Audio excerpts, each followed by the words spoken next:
যোগদান মঞ্চে উপস্থিত থেকেও নির্দল কাউন্সিলর দলে যোগ দিলেন না।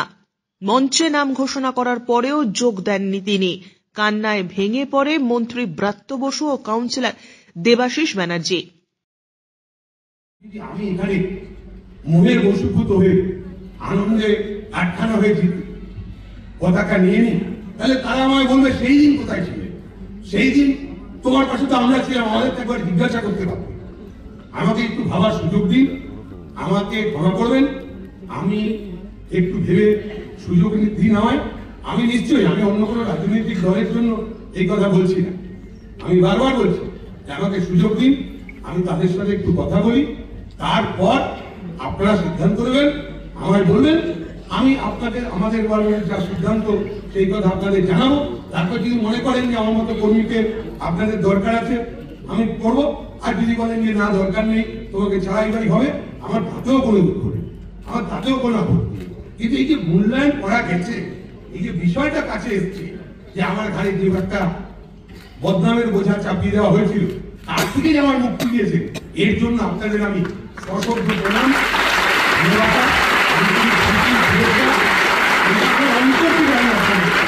আমার নেতা রাষ্ট্রপতি ধন্যবাদ, সৌগত রায় ধন্যবাদ, অভিষেক বন্দ্যোপাধ্যায়, মমতা বন্দ্যোপাধ্যায়ের প্রতি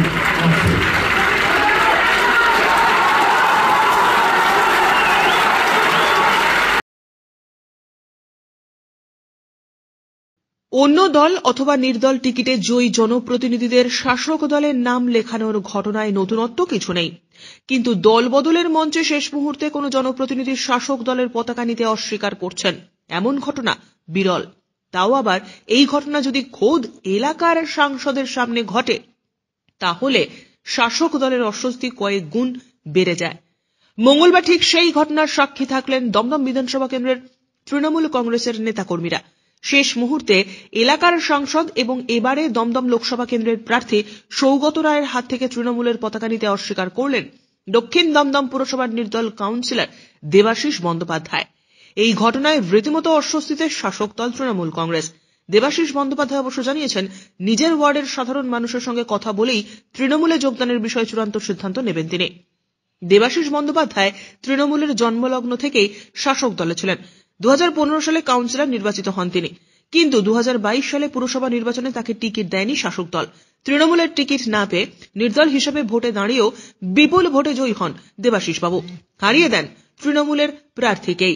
নির্দল হিসেবে ভোটে দাঁড়ানোয় তাকে 2 বছরের জন্য সাসপেন্ডও করেছিল শাসক দল, কিন্তু লোকসভা নির্বাচনের মুখে এলাকার জনপ্রিয় এই নেতাকে দলে ফেরাতে উদ্যোগী হন স্থানীয় তৃণমূল নেতৃত্ব।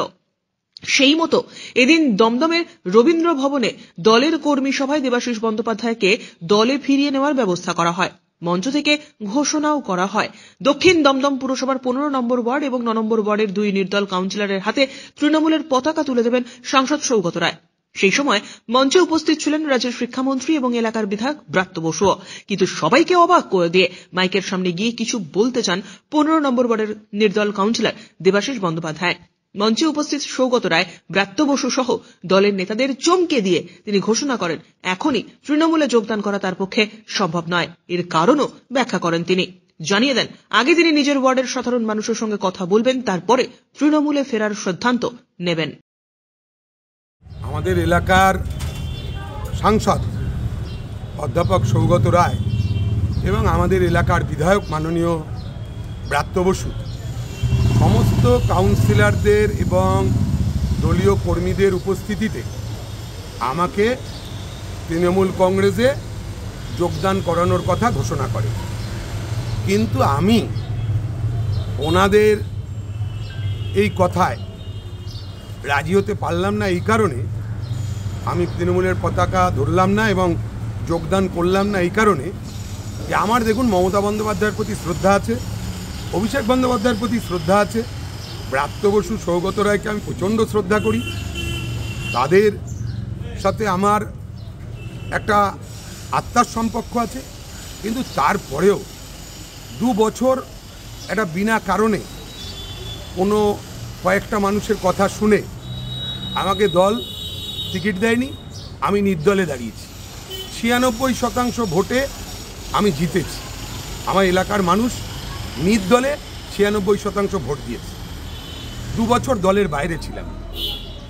আজকে এই যে 2 বছর বাদে এতগুলো রবীন্দ্রভবনে কর্মীদের সামনে, সব কাউন্সিলরদের সামনে, বিধায়ক, সাংসদ সবাই মিলে আমায় জয়েন করানোর জন্য বলল যে দল তোমায় জয়েন করাচ্ছে।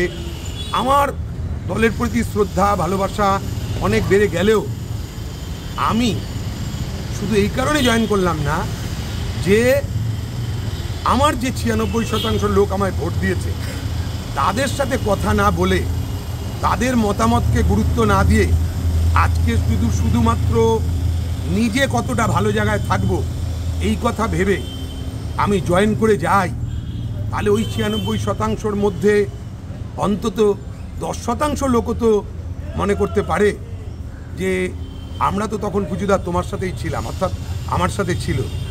তাহলে তাদের কি অপরাধ ছিল? তাদের মতামতের কি কোনো গুরুত্ব নেই? তাই আমি একটা মিটিং ডাকবো, তাদের মতামত নেব, মতামত নিয়ে তারা আমায় যেভাবে চলতে বলবে আমি সেটা দলের কাছে জানাবো, নেতৃত্বের কাছে। দলের নেতৃত্ব তখন যদি আমায় বলে ওই মতামত শোনার পর যে হ্যাঁ তুমি এইটা করো, তাহলে আমি সেটা করব। তখন যদি যোগদান না করায় তো করবো না, তাতেও কোনো অসুবিধা নেই। যোগদান করতেই হবে এরও কোনো ব্যাপার নেই। এই যে মূল্যায়ন করেছে যে আমার ওপরে যে অভিযোগটা ছিল সেটা মিথ্যা, দল যে এটা বুঝতে পেরেছে, তার জন্য আমি দলকে নতমস্তকে প্রণাম জানাই। এবং তৃণমূল কংগ্রেস যে আমি করতাম বিগত দিনে সাসপেন্ড করার আগে পর্যন্ত, তার সেটা যে আমার পুরস্কার, সেটা মনে করবো ওটা নিয়েই থাকতে। Bureau report, channel 24/7।